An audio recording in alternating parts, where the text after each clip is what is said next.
ज्ञानेश्वरी अध्याय 18.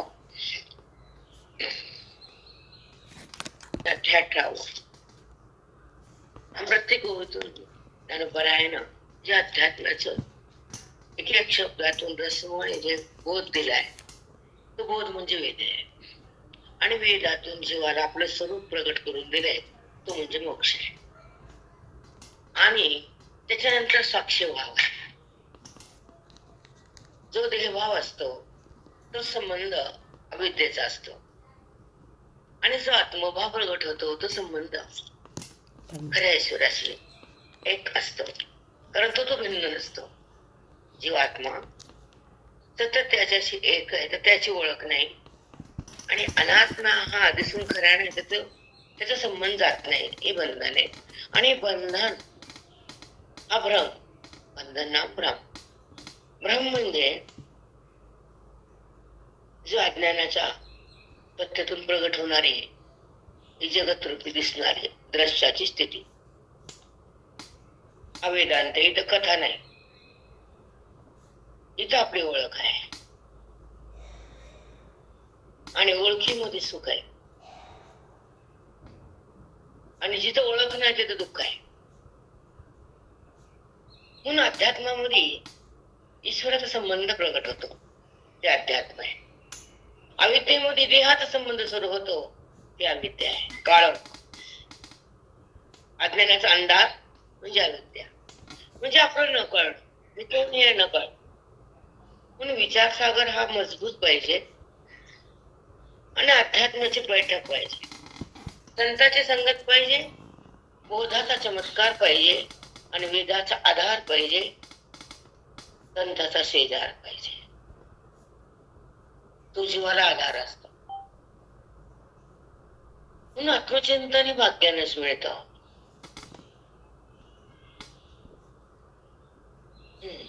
हे जे भाग्य आहे ते टिकत नाही. मी भाग्य म्हणतो ना आपण भौतिक, हे प्रारब्धचा खेळ आहे. इथं ज्ञानाचा वेळ आहे. इथं आत्मचिंतनामध्ये बुद्धी ईश्वरामध्ये रममान होते, देहाचं भान सोडून देते, आत्मकल्याण होत. हे साधूच्या बोधानं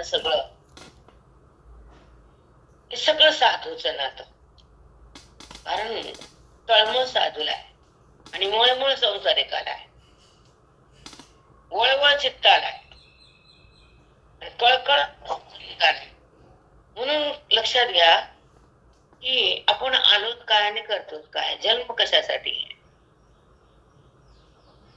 केवळ तू आणि मी, देह आणि मी, नाते आणि मी, जगत आणि मी, दुःख आणि मी नाही.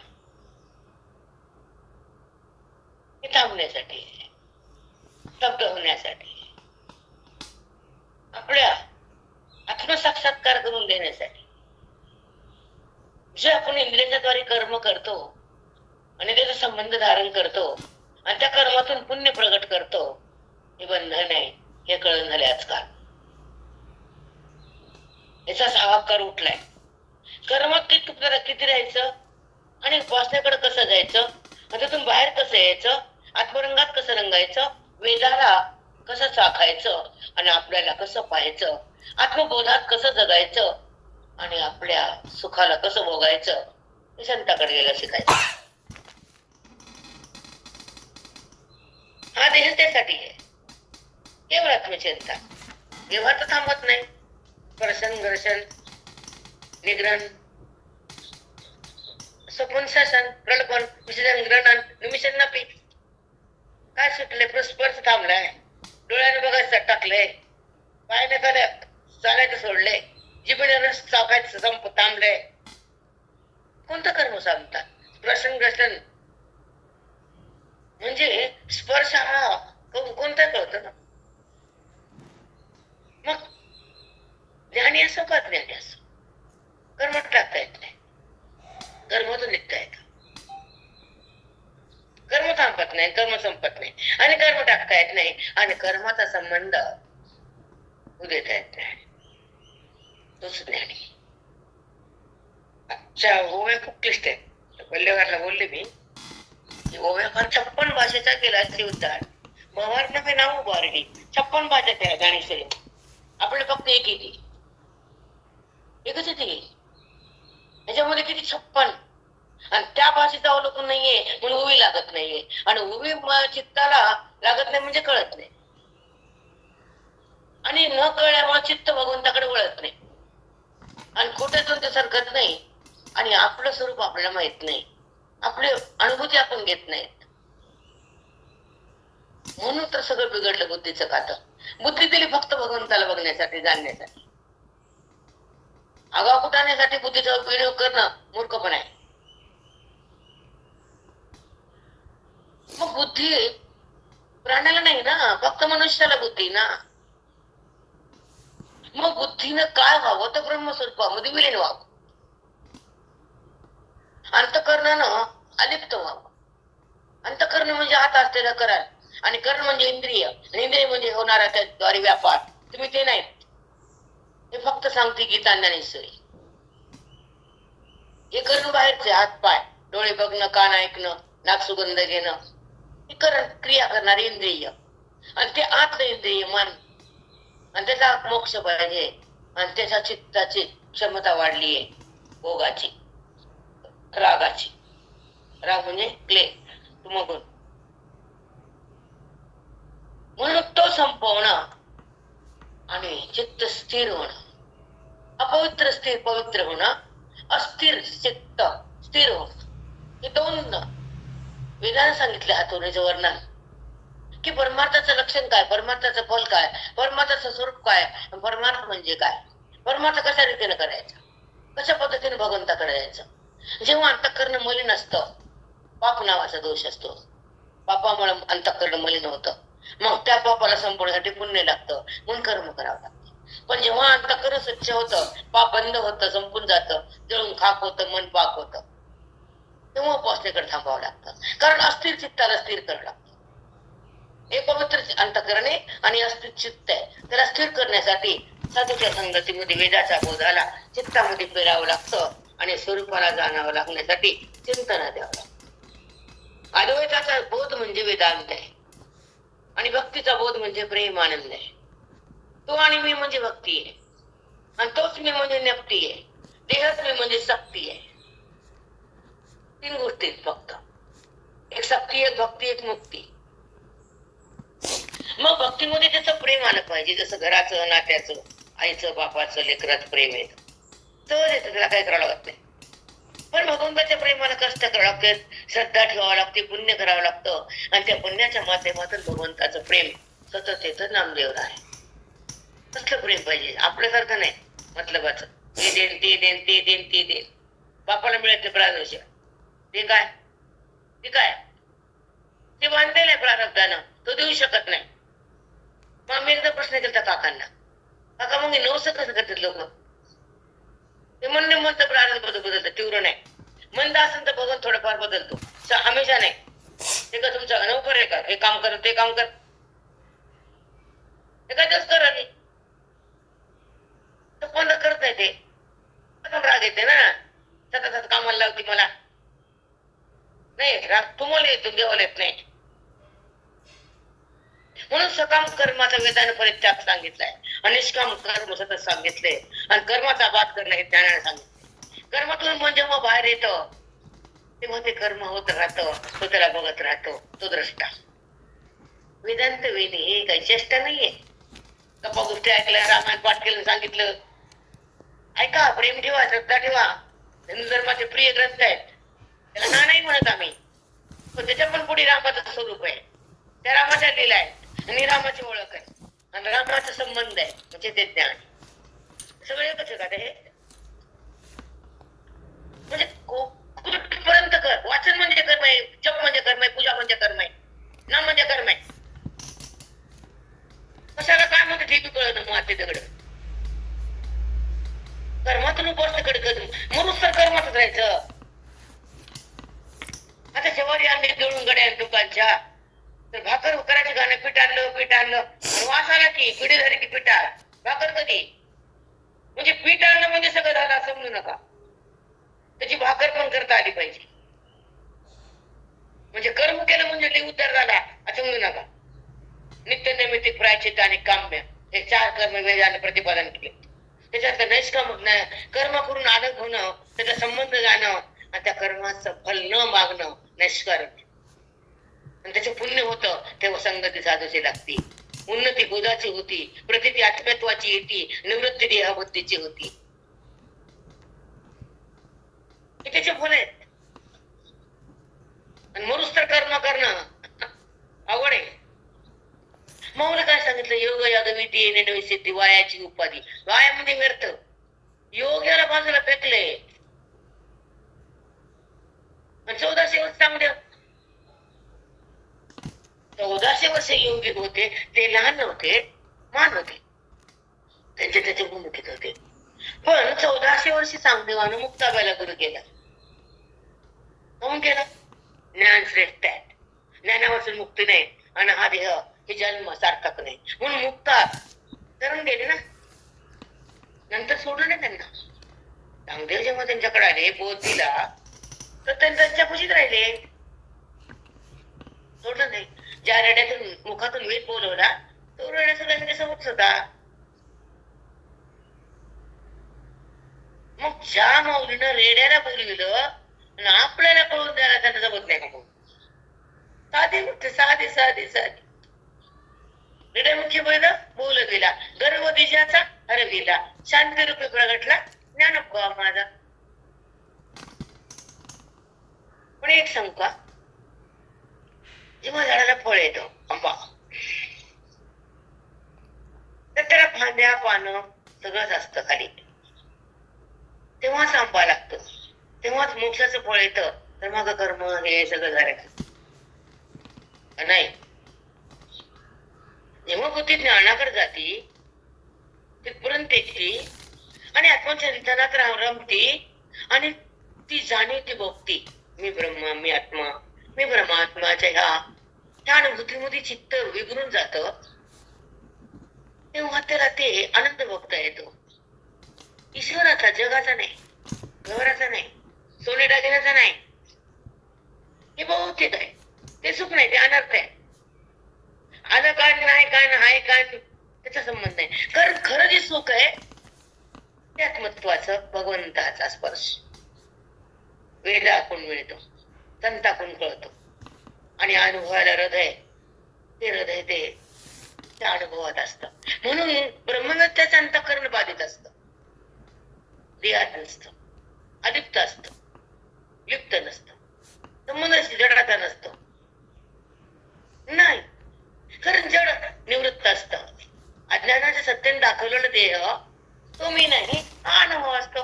आणि बुद्धी देहातून भिन्न असती, ईश्वराच्या भिन्न असती, सोशी समरस असती, आत्मानंदामध्ये सतत असते आणि देह जगत बाधित असत. त्याचा संबंध नाही, ते माझा नाही. ही अनुभूती जोपर्यंत येत नाही तर तुम्ही काही वाचा, काही कुठाने करा, डोंगरावर जा, कप्पाने बुडा, उपयोग नाही. उपयोग काय? त्याचं गेलं तर पुण्य होईल, अज्ञान जाईल. म्हणजे शिखरावर गेला कोणती गंगा आली, पण येऊ द्या गंगा कुठून बी, पण ज्ञानाची गंगा सांगा ना. ज्याला काहीच होईना त्याने गंगेकडे जावं.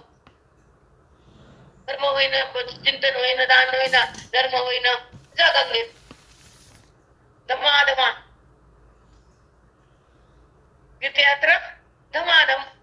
ते आमची सून बोलली मला परवा. तुम्ही म्हणतात की म्हणली धारणा, कनिष्ठा मूर्ती पूजा, तीर्थयात्रा धमाधमा. जे उत्तम आहे तो इकडं खाली वरंगळत नाही, आपल्या माहितीत राहतो. मग त्याने पूजा केली काय न केली काय कुछ नाही, कुछ बिघडत नाही. काय बिघडत?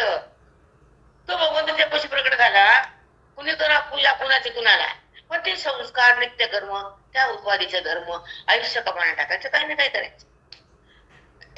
उत्तमाच अवस्था, मध्यमा दानधर्म, कनिष्ठा मूर्ती पूजा, धमाधमा तीर्थयात्रा धमाधम जपळ हिंड.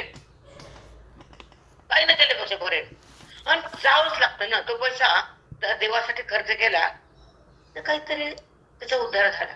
वाईट नाही, वाईट कसं का म्हणायचं, परंपरा आहे ना. म्हणून त्या अवस्था सांगितल्या कशाचं काय फल, कशाचं काय फल. आणि उत्तम कुठं असतो तर आपल्या ईश्वरात. तू आणि मी संपलेला असतो. आता माऊलीने सांगितलं कर्म. आपला अध्याय काय झाला 18 आणि आपण 457 वर आलो. म्हणजे आपण 500 450 आलो.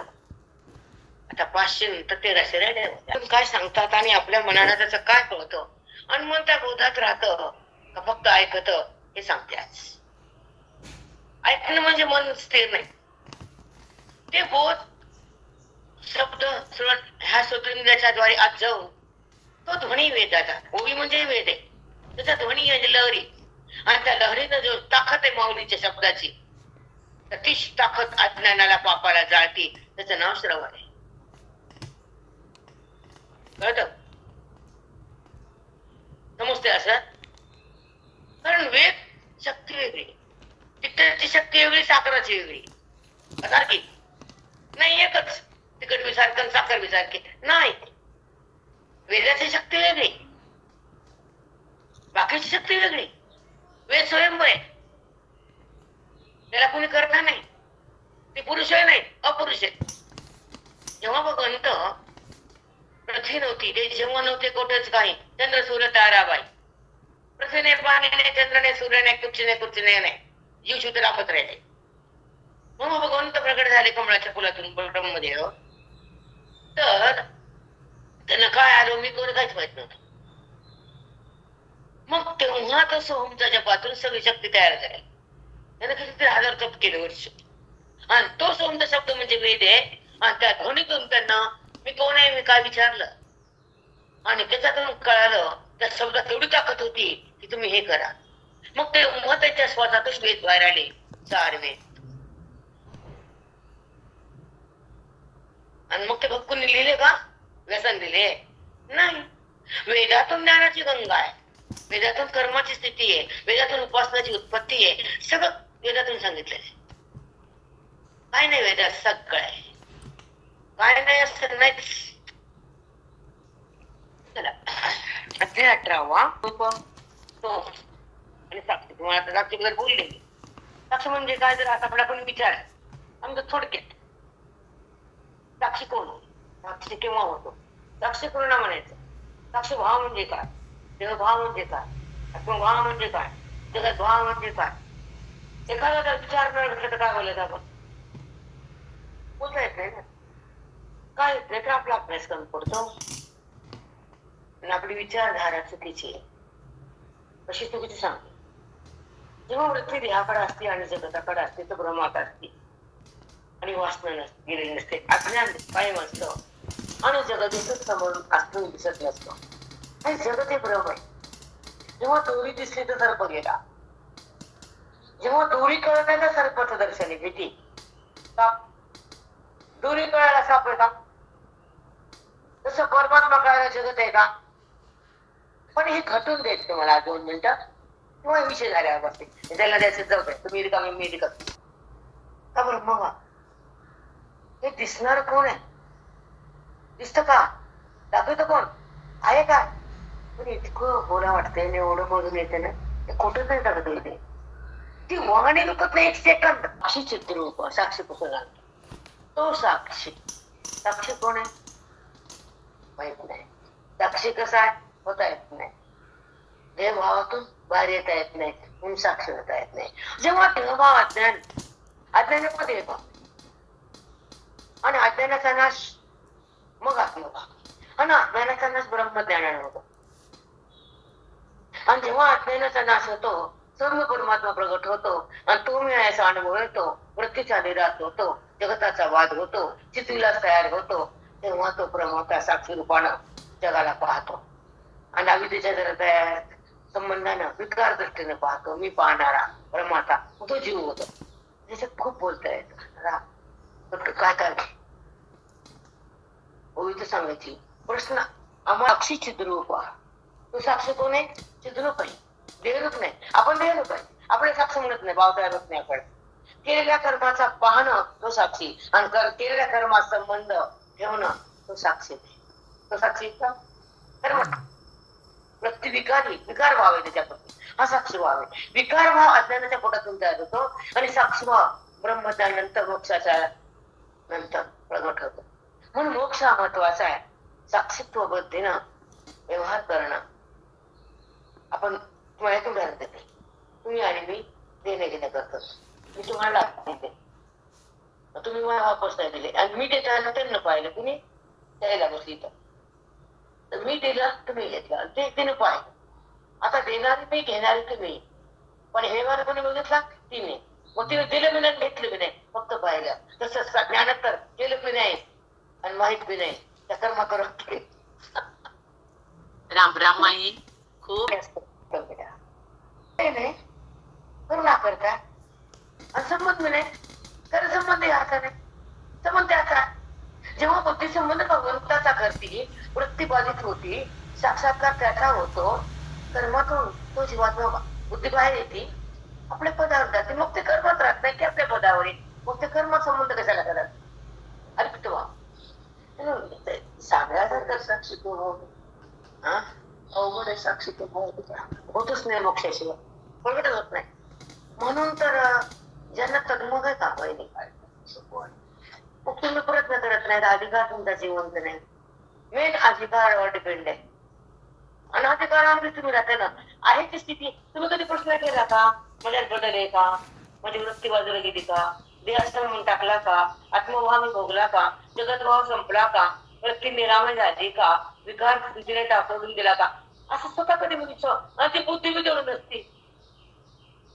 आता बुद्धी का नाही? बुद्धी सत्संग नाही, तेवढा अधिकार नाही, तेवढं तुमचे कष्ट नाही, तळमळ नाही. तळमळ इकडचीच विलवाना कान, वाचलं कान, टाकलं कान, आणि कधी चालवणार तुम्ही? तेच कर्म वाचून सुद्धा कर्मच आहे. क्रिया क्रिया फक्त श्रवण करणे. मग शेवटपर्यंत तुम्ही तिथेच राहणार म्हणणार राहा बाबा. मग काय ते जन्म घेऊन पुन्हा येतात इकडं. मग ते जन्म लक्षात का कुठे आम्ही सांगू शकत नाही. काय सांगू आम्ही? तुमचा जन्म किती जन्म, मग तुमची वार्ता राहणार, तुम्ही कधी पाप पुण्याचं बाहेर येणार, तुम्ही कर्माला कधी दाखवणार, तुम्हाला स्वधर्म कधी कळेल, तुम्ही संताला कधी मिळेल. आणि संत मिळून का अक्कल आहे का? अक्कल एखादी वाक्य विचारायचं, हे असं आहे, माझी अवस्था अशी आहे, मी काय करू, आता आयुष्य कमी झालंय, असं भरोसा नाही, आता कशा परिस्थितीत राहायचं, आता आम्ही काय करायचं, आहे का अक्कल? मी शानी असं नाही चालत. असं हे आता काही काळ कमी आयुष्याचा, कारण काळाने संपले. मग ह्या काळामध्ये महत्व काय करू का? तेच ते पहिलंच तर मग अरे कर्मातून आत्मानुभूती नाही आणि आत्म्याची निवृत्ती नाही आणि जन्म मरणाची समाप्ती नाही. पण मग एक श्रवण आहे, श्रवण सगळं करून निघतं. कर्म निघतं, उपासना निघते. त्या श्रवणामध्ये आपण सतत राहणं आणि स्वतःला पाहणं, आत्मानुसंधान घेणं आणि ओवीच्या शब्दामध्ये काय ते शोधणं. जेव्हा ओवी दूर लागते, प्रार्थना संपायला सुरुवात होते. म्हणून ओळीत काय नाही, काय नाही, माऊलीमध्ये काय नाहीये. कोण साधन अभंग सांगत होता, समचरण दृष्टी देवरी सांग तेथे माझी हरी वृत्ती राहुली आणि कन लगे माईक पदार्थ तेथे माझे रत्न कोरिवा ब्रह्मादिकपदी दुःखाची शिराणी तेथे दुच्छिंद धनी घडवणे तुकामणी अम्मा कळ्याम्मा वर्म जे जे कर्म धर्म ना जिवंता हे गाता वाचण्याचं कळलं. कर्म बिन धर्म बिना जिवंत आहे. तुकामणी कळ्याम्मा वर्म जे जे कर्म धर्म ना जिवंत. का? ज्या कर्मातून धर्म म्हणजे पुण्य द्यार होतं, ते पुण्य विनाश होतं, कर्माचा नाश होतो. आम्हाला वरून कळालं, तेव्हा तुझं चिंतन चांगलंय. मग म्हणून कळलं श्रवणाकडे म्हणता म्हणून बोध कर समता पकडता येणं सगळं गेलं मातीत. घोडा म्हणजे जे जे कर्म धर्म नाशिवंत. पुण्य संपवतात. म्हणजे कर्मातून पुण्य उत्पन्न होतं. कर्माचा नाश आहे, पुण्याचा बी नाश आहे. ज्ञानामध्ये नाश आहे का? ज्ञानामध्ये अज्ञानाचा नाश आहे. धडधड लिहिले, जे जे कर्म धर्म नाशिवंत.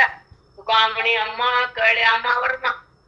कर्म विनाशवरे ते धर्म म्हणजे पुण्य विनाशवरे संपणार. आम्ही पुण्यच करायला तयार आहेत रोज. कुठपर्यंत करायचं पुण्य? तोपर्यंत आता करणं अपवित्र होतं, अस्थिर होतं, तोपर्यंत करायचं. म्हणजे मग आपल्याला कळायला स्थिर राहतो. आता चंचलता गेली, आता पवित्रता गेली, तेव्हा मग त्याला ओळखायला सुरुवात करायची आणि त्याच्यासोबत बुद्धीला एक करायचं. ते ज्ञान आहे. ते कवा साधा बाप्पा कोण लिहून ठेवले की कर्म धर्म नाचे म्हणतात. डोकं पडून फायदा नाही. अट्टा संपत नाही. आता ऐका 57 वर आलतो आपण. तो साक्षी चिद्रूप, तो म्हणजे परमात्मा आत्मा. कसा आहे? साक्षी आहे, चिद्रूप आहे. चिद्रूप म्हणजे नाही. चिद्रूप म्हणजे काय? नाही. चित म्हणजे कळणं, ज्ञान. सत म्हणजे असणं, अस्तित्व. आनंद म्हणजे सुख. ह्या तिन्ही पदांनी संयुक्त म्हणजे परमात्मा. म्हणून दिल्ली बहुत दूर आहे. सांगा, जेव्हा मंद बुद्धी असते तर तिच्यामध्ये हे नसतं जास्त. श्रवणाचा घडी भरणं काय तर झेपतच नाही. म्हणून श्रवण सतत करणं, तपस्या करणं, मनाचा निग्रह करणं, चित्ताला समाधान ठेवणं, साधूच्या अनुग्रहात राहणं, आत्मबोधात मन एक करणं. हे तुम्हाला मी काय नाव नाही, अवघड नाही.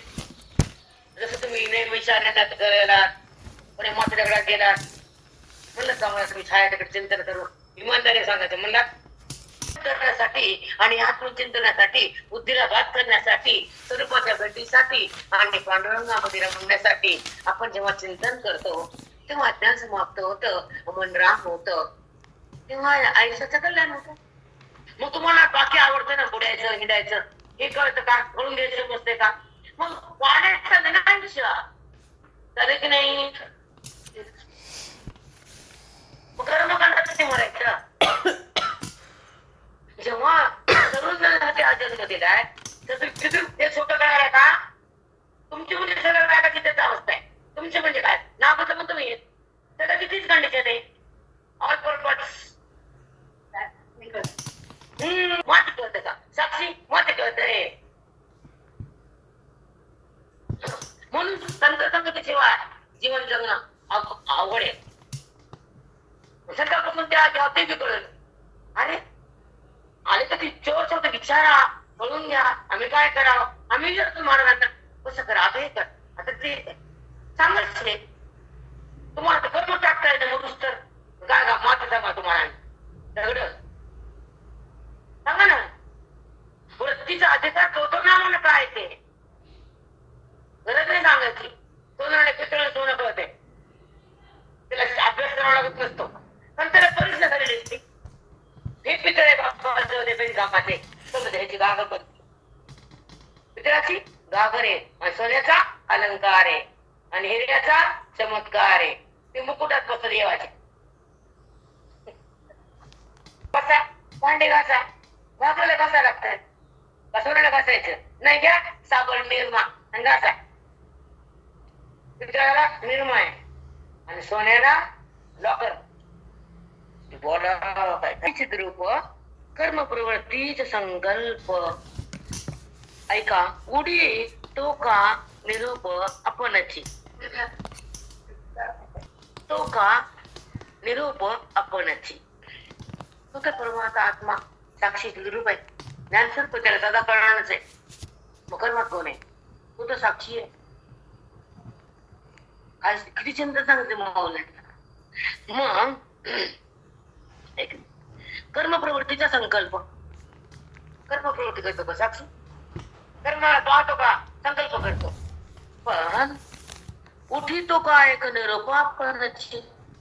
मग ते तर आपणच तो मला कर्म करायला साक्षीच आहे तर आपणच आपल्याला कर्म करून देतो ते काढण्यात येईल.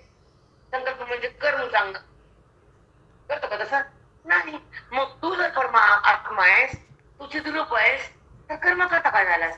तू स्वतःला का कर्म करून असा तुझ्या व्यवहारच नाही आत्म्यावर. मग करता कोण आहे? कर्म करणारा कोण आहे? किती सुंदर आहे. एक एक शब्दाचा आत जावं लागते. इथं का जाता मुळात येत काय सगळं अवडंबन होईल. मी सगळं तळमळ तर कुणालाच नाही. जगाचं कल्याण व्हायचं ते. ऐका, तो जर परमात्माच कर्म कर्म संकल्पाचा तुम्हाला करत असेल तर काय ते कसं काय शक्य? तो तर आत्मा साक्षी चिद्रूप. एक एक शब्द इथे ठेवायचे. आपण संस्कार इथे ठेवतो म्हणून तुम्हाला बहुत लक्षात राहत नाही. कर्म प्रवृत्ती लागे. मग कर्माची प्रवृत्ती करणार कोण आहे? कर्माचा करता कोण आहे? कर्म. मग तरी कर्म प्रवृत्ती लागे तया आयासु नाही अंगी. तो कर्माच्या प्रवृत्ती त्याच्यापासून त्या आत्म्यापासून होत नाही. तो कर्म करत नाही आणि कर्माचा संबंध होत नाही. म्हणून कर्माचा पाप पुण्य भोगायला त्याला जन्म मी देत नाही. किती सुंदर आहे. काय तरी कर्म प्रवृत्ती लागी तया आयासु नाही अंगी. जे प्रवृत्तीचे हे उळगी लोक चाहती. हे तुम्ही लोक तुमचा तो करताय सगळं ते आवड टाकतात. त्याच्या अंगात कर्म प्रवृत्ती नाहीच आहे. ते विकार नाहीच आहे. तो साक्षी चिद्रूप आहे. कर्म कसा कर्म ते संकल्प टाकत आणि तो कर्माचा करता कसा बनत? अजून तू आत्मा आहेस, तू साक्षी आहेस, चिद्रूप आहेस. तू कर्म करता नाही, कर्म करण्याला संकल्प करत नाहीस. हे काय तुझे तुझं स्वरूप साक्षी आहे, तू चिद्रूप आहेस. तू कर्माचा करता नाहीच आहे, कर्माचा करणारा साक्षी आहेस. म्हणून साक्षीच राहा. करता रडू नकोस. करतापणा रडतो, साक्षी भाव रडणं बंद होतं. विकार नाही ना, साक्षी भाव विकार नाही. आणि करते पण विकारावाचं नाही. विकार हा ज्ञानामुळे आणि साक्षी भाव ज्ञाना म्हणजे दोन्हीच संगती लागली. लागली की नाही सांगा? जेव्हा जेव्हा ज्ञान अवस्था तयार होती कधी ज्ञानमय वृत्त होते, विकार बंद होतो. आकार बदल होता तो चित्तातून आणि निराकार प्रकट होतो. तेव्हा साक्षी भाव जागा होतो आणि जगत भाव होतो. तो सगळं आहे कळतं म्हणजे ते मन वळतं, ते थांबतो, चिन्मय बनतो. देहाचा संबंध संपतो, तो व्यापकतेत जातो. तिथे एका ठिकाणी राहत नाही. तो साक्षी कधीची काय तो माहित नाही बरं. अजूनचा तिनं उपाधी मावळती, वृत्ती निवृत्त होती आणि आपली आपली सत्ता बुद्धीला प्रगट होती, प्राप्त होती. तेव्हा ती व्यापकतेत जाते आणि स्वतः व्यापक होऊन निरामय बनते. उपाधीचा संबंध नाही, कर्माचा करता नाही आणि सगळं भाव कधीच होत नाही. आणि तो मी आहे असा भाव कधी टाकला जात नाही तिच्याकडनं. तो मी आहे हा वृत्तीचा शब्दाचाच अनुग्रह आहे. शब्द वृत्तिगतच ज्ञान. पण तो मी आहे असा अनुभूती वृत्तीच्या वादानंतर तयार होते. तिथे शब्द नसतो, तिथे व्यवहार नसतो, तिथे फक्त तो असतो. त्याच्यामध्ये बुद्धीचा संयोग असतो आणि दोघांचा ऐक्य असतं आणि तिथे आनंदाचा स्वानंद बोध असतं. केवळ सुखात्मक सुख असतं, व्यवहार तिथे नसतो. तो ज्ञानी असतो. ती अवस्था आहे. हे कळणं महत्वाचं आहे. कुठून कळा, कोणत्या आध्यातून कळून घ्या, पण हे कळा. कारण माऊलीचं मनोगतच आहे की प्रत्येक जीवात्मा हा देहात संबंध करतो आणि दुःख बघतो, कोट्याला बघतो आणि आयुष्यात तो स्तब्ध नसतो, कधी शांत नसतो. मग तगमग अगदी मन केव्हा शांत होतं तर रामापाशी जातं. देहापाशी तेव्हा शांत नाही. पण देहापासून त्याला रामाकडण्याला संत लागतो, त्याला जाताच येत नाही. आपण तर विमानात बसतो, विमान आपल्याला ठेवत राहायचं का? नाही करत आहे. फक्त बसलो आपण. तसं आपण श्रेणाला बसतो. भगवंत बुद्धीला तिकडे यायला सद्गुरू आणि आयुष्यात सद्गुरू भगवंत आहे. हे लक्षात ठेवा. मान्य न करा, पण समजून तर घ्या ना की त्यांच्याद्वारे जगाचा ओवीच्या संबंधानं मी कोण हा अनुभव येतो. संताचा खरा ते संत असेल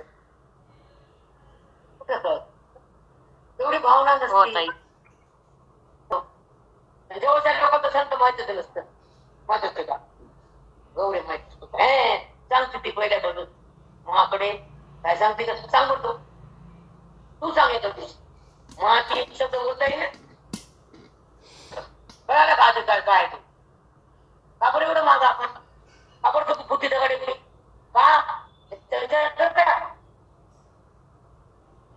आपण ऐकलं घंटे काय शिवाय ऐकलं माती तिकडं का म्हणते तक्रार तुमच्या का बुद्धी पकडत नाही फक्त कर्मठ अवस्थाच नाही ना त्या म्हणून तो पकडायचा ना बुद्धीला म्हणून अधिकारच नाही चित्त अस्थिर आहे म्हणून बोध काय काय ऐकलं काय सांगितलं हे जर कळत नाही तर उद्धार कधी मिळत बोला की पकडत असेल बोधाला उद्धार काय ऐकण्याचा काय उपयोगच काय तुमचा काय ऐकलं हे चित्रात राहतच नाही उद्यारात आमच्या महाराज बुधाड म्हणायचे बुधाड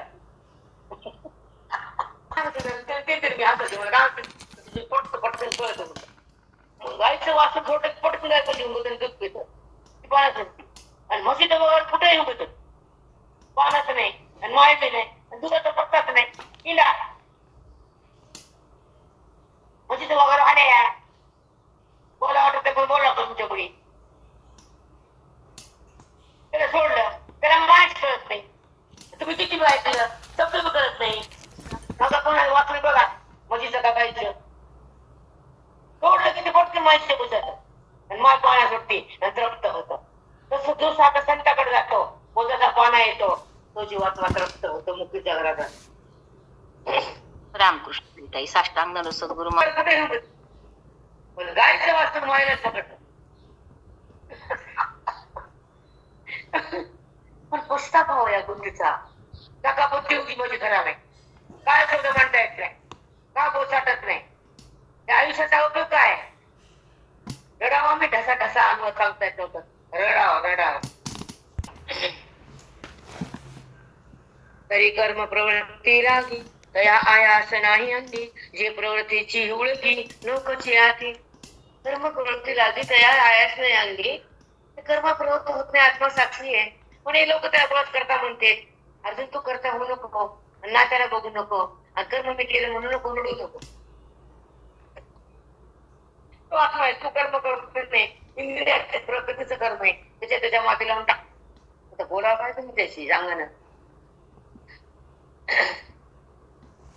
जे प्रवृत्तीची उलगी लोकची आती ती सगळं लोक समाजच म्हणतो तो करताय लोक म्हणतात की तो करताय तो नसतो ऐका म्हणून आत्मयाचे केवळ जो रूपाची झाला आणि फळ आता सिद्धांत म्हणून आत्मयाचे केवळ झाला रूपाची निखळ तो आत्मरूप निखळ झाला बोधामुळे ते रूप नाही तो निखळ आत्मरूप झाला देहातून बौद्धिक बाहेर आले चिन्मय स्वरूपाला प्राप्त झाले निखळ हा शब्द आहे काय बोला हे सुद्धा कळत नाही समाधीला गजवली ऐकताना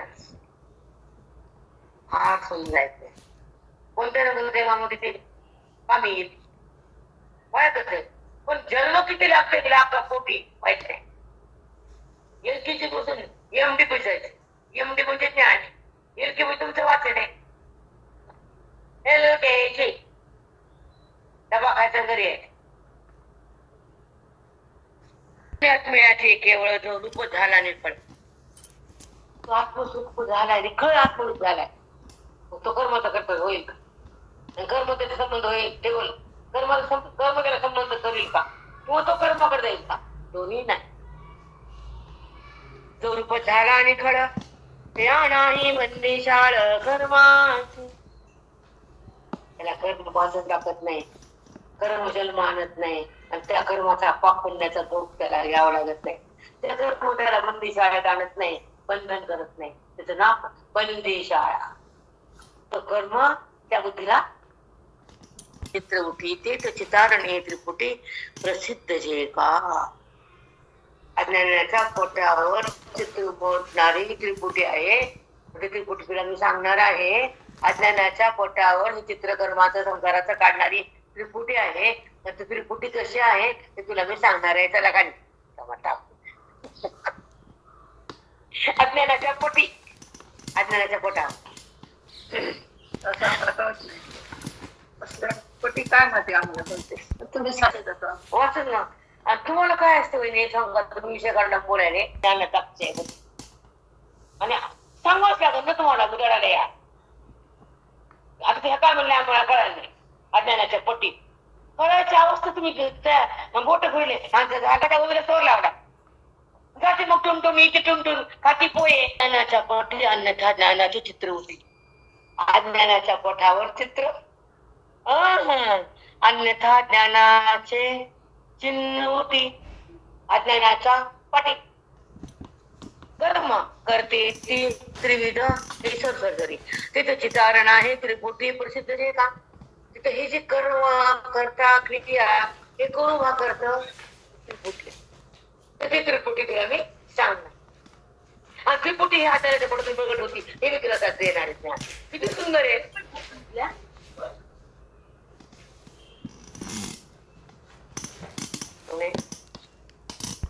ज्ञेयम परिज्ञाता ऐकाली मस्त आहे. ज्ञानम ज्ञेयम परिज्ञाता त्रिविधा कर्मचोदना. हे त्रिपुटी ज्ञान ज्ञेय ज्ञाता कर्मचोद त्रिविध कर्मचोदना. या कर्माला इथं त्रिपुटी कारणीभूत आहे.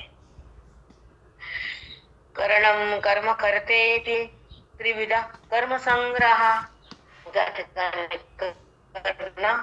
कर्म आणि क्रिया नंतर हे सुरू होतं.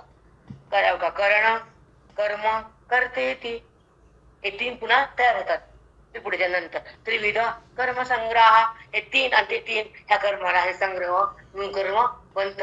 तू कर्म तुझ्यामुळे कर्म बनत नाही. तू कर्माचा करता होऊ नको आणि कर्माला पाहू नको. कर्मात राहू नको आणि मला सोडू नको. बोललं किती लोक आहे. साधकता वेगळी साधना वेगळी आणि साध्य वेगळं. साधक दशा पटकन येत नाही. साधन त्याच्यावर डिपेंड असतं. काय साधन आहे. तू नामावर आहे का तू कर्मात आहेस का पापून येतेस का तू देहात आहेस. तुला काय पाहिजे त्याच्या बुद्धीनुसार ते करत राहते आपलं. पण साधना ज्ञानाची असते असावी. अवस्था निर्माण तिची असतात आणि कृपाचा असावा. साध्य श्रवण असावं आणि अनुभूती परमात्म्याची असावी. दीक्षा महावाक्याची घ्या आणि साक्षी व्हा सतत यावा आणि विकार व्हा निघून जावा. आत्मभावाचा लाभ भोगावा आणि सत्संगातून हे प्रसाद घ्यावा. तेव्हा तो धन्य त्याला म्हणावा. कसा टर्म तेच पहिल्या तेच केलं म्हणून तेच खूप मोठे ठेवायचं मग हात लावायला लागते. धर्माची बुद्धी बाहेर काढायला लागत नाही का. कसं आहे त्याच्यावर डिपेंड आहे. त्या अधिकारावर पुण्यावर परमार्थ त्याच्या अधिकारावर डिपेंड आहे. मग साधना कोणची असावी आणि साध्याला कसं काम टेकावं आणि मन तृप्त कसं करा. साधन साधना आणि साधना अर्थ आहे. खूप मस्त आहे. ज्ञानम ज्ञेयम परिज्ञाता त्रिविधा कर्मचोदना. कर्माला ते तीन लागतात. ज्ञान ज्ञेय आणि ज्ञाता. हे तिघं असतं तर कर्म होतं नाहीतर होत नाही. कर्माची सामग्री सांगितली. आता पुढे करण कर्म करते ते. करण म्हणजे कारण कारण कर्म आणि करता. ठीक आहे. हे तिघाचं काय संग्रह होण्याचं हे ज्ञाता ज्ञेय जे ज्ञान जे ऐकाली मस्त होणे. जे ज्ञान ज्ञाता ज्ञेय हे जगाचे बीज त्रय. जगाला दाखवणारे हे तिघ जण आहेत. ज्ञान ज्ञाता ज्ञेय. सुंदरी जायचं मिळायचं. ज्ञान कोणतं होऊन देतं. खोट्या पदार्थात व्हायले का बघून जात व्हायले. हे तीन कोण येतं. ज्ञान ज्ञाता ज्ञेय ही त्रिपुटी आहे. आणि ही त्रिपुटी उत्थान पावती जगताला दाखवती. पण त्रिपुटीचा पासन करता बघून त्याला दाखवत सांगणारे आम्ही त्याला करतो. मी ते ज्ञान स्वरूपातच तेच पाहिजे. परखड ज्ञान वेदाचं ज्ञान बस बाकी नाही. जे ज्ञान ज्ञाता ज्ञेय हे जगाची बीजत्रयी. हे बीज म्हणजे जगाला दाखवणार त्रिपुटी, जगाला दाखवते त्याच ज्ञान होतं. ज्ञेय म्हणजे जगतच कळतो आणि ते ज्ञाता जीवत राहतो. त्याला काय बोलू तुम्हाला उद्या सांगते. टाइम संपलाय. बायकाचा दात आहे. नंतर व्यक्ती कर्माला सोडून उपासनेकडे जाते. कर्म होतं ते होत राहते, पण प्राधान्य कर्माला नाही, उपासनेला, भक्तीला, प्रेमाला, ईश्वराच्या. आणि त्या प्रेमामध्ये मन बेधुंद होतं आणि भक्ती परिपूर्ण होती. ज्ञानाला सुरुवात होती, संतांची भेट होती आणि उभी राहत राहते. प्रतीती ईश्वराची येते. मुक्ती ही भक्ती सिद्ध होती. प्रतीती ईश्वराची भोगावी, जगताची नाही, देहाची नाही. संपत्ती ज्ञानाची असावी आणि बोध वेदाचा असावा. साक्षभावात जगावं, देवावरात त्यागावं, आत्मानुसंधान राखावं, जगद्भान टाकावं, वृत्तीला बाधित करावं आणि स्वरूपाला धारण करावं आणि चित्ताला चिन्मय करावं आणि बोधाला आत साठवावं आणि मन भगवंताकडे पाठवावं.